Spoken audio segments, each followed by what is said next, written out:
कहानी एक छोटे से गांव की है जिसका नाम था चंद्रपुर। इस गांव के बाहरी किनारे पर एक पुराना कब्रिस्तान था जिसे लोग भूतों का कब्रिस्तान कहते थे। लोग कहते थे कि रात के समय यहाँ अजीब अजीब आवाजें आती हैं और अंधेरे में अजीब साए घूमते हैं। गांव के लोग इस कब्रिस्तान से डरते थे और वहां जाने से कतराते थे। गांव में एक युवक था जिसका नाम अर्जुन था। अर्जुन एक बहादुर और जिज्ञासु युवक था। उसने कई बार गांव के बुजुर्गों से कब्रिस्तान की कहानियां सुनी थी, लेकिन वह इन कहानियों को अंधविश्वास मानता था। एक दिन उसने फैसला किया कि वह खुद इस कब्रिस्तान की सच्चाई का पता लगाएगा। उसने अपने दोस्तों को भी इस बात के लिए मनाने की कोशिश की, लेकिन कोई भी उसके साथ चलने के लिए तैयार नहीं हुआ। एक रात अर्जुन ने अपनी हिम्मत जुटाई और अकेले ही कब्रिस्तान की ओर निकल पड़ा। चांदनी रात थी और आसमान में तारे चमक रहे थे। जब वह कब्रिस्तान के पास पहुंचा तो उसे एक ठंडी हवा का झोंका महसूस हुआ। उसने अपने आप को संभालते हुए आगे बढ़ना जारी रखा। कब्रिस्तान के अंदर कदम रखते ही उसे चारों ओर खामोशी ने घेर लिया। सिर्फ उसके कदमों की आवाज गूंज रही थी। अर्जुन कब्रों के बीच से गुजर रहा था, तभी उसे एक पुरानी टूटी हुई कब्र दिखी।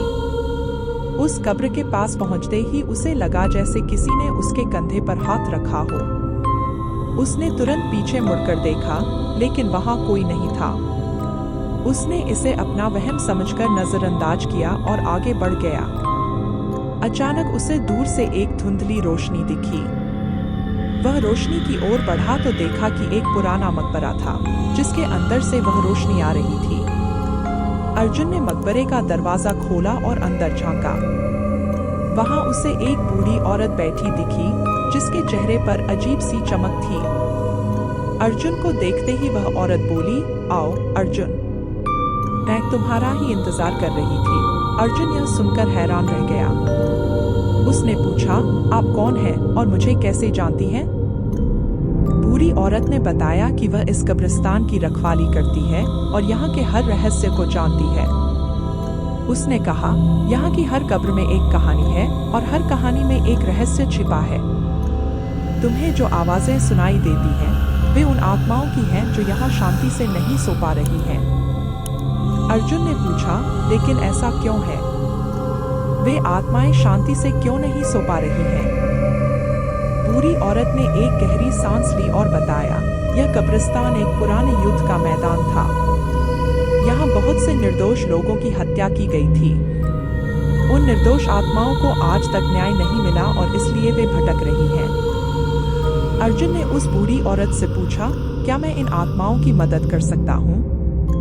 बूढ़ी औरत ने कहा, हाँ, तुम इन आत्माओं को मुक्ति दिला सकते हो, लेकिन इसके लिए तुम्हें उनका सच्चा इतिहास जानना होगा और गांव के लोगों को यह बताना होगा ताकि वे इन आत्माओं के लिए प्रार्थना करें। अर्जुन ने वादा किया कि वह इस काम को पूरा करेगा। वह गांव लौट आया और अगले दिन गांव के मुखिया और बुजुर्गों को सब कुछ बताया। पहले तो किसी ने उसकी बातों पर विश्वास नहीं किया, लेकिन अर्जुन ने उन्हें कब्रिस्तान ले जाकर बूढ़ी औरत से मिलवाया। बूढ़ी औरत ने गांव के लोगों को सच्चाई बताई और उनके प्रार्थना करने की अपील की।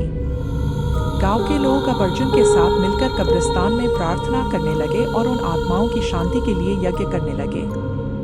धीरे धीरे कब्रिस्तान से अजीब आवाजें आनी बंद हो गई और गांव के लोग वहां जाने से नहीं डरते थे।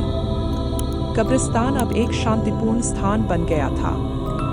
अर्जुन ने अपनी बहादुरी और समझदारी से न सिर्फ गांव के लोगों का डर खत्म किया, बल्कि उन भटकती आत्माओं को भी मुक्ति दिलाई। चंद्रपुर गांव के लोग आज भी अर्जुन की उस बहादुरी और बूढ़ी औरत की कहानियां सुनाते हैं, जो उस कब्रिस्तान की रहस्यवादी पहेली को सुलझाने में मददगार साबित हुई। इस प्रकार अर्जुन ने साबित कर दिया कि यदि हमारे इरादे सच्चे हों और हिम्मत साथ हो, तो हम किसी भी डर और रहस्य का सामना कर सकते हैं। Enjoyed this video? Don't forget to comment, share, and subscribe for more content like this.